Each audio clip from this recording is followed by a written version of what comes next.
per què junt, per què separat i per a què. Una mica de repàs. Quan escrivim el per què separat?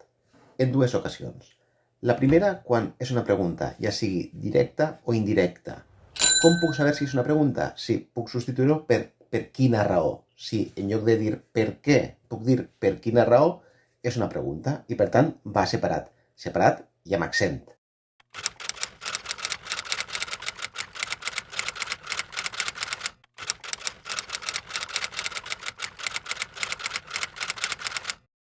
La segona possibilitat és que ho pugui substituir per pel qual, per la qual, pels quals o per les quals. Si ho puc substituir per pel qual, per la qual, pels quals o per les quals, també posaré el per què separat i també amb accent.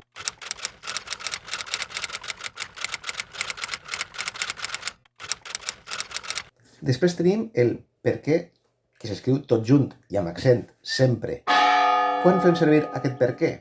En dues ocasions. O bé perquè és una resposta a una pregunta que se'ns han fet, que normalment pot ser substituït per ja que, encara que no sempre.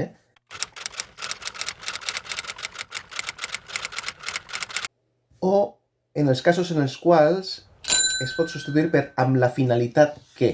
Si es pot substituir per amb la finalitat que, també escriurem per què tot junt.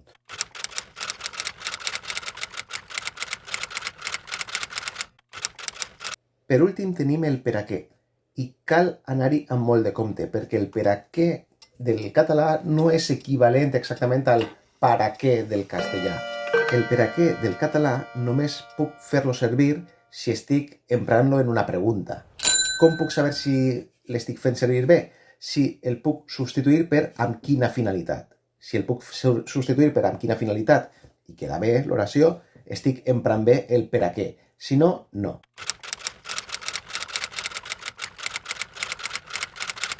El meu consell és que si no esteu segurs, feu servir el per què separat, perquè molt sovint el per a què separat o el per què separat són equivalents.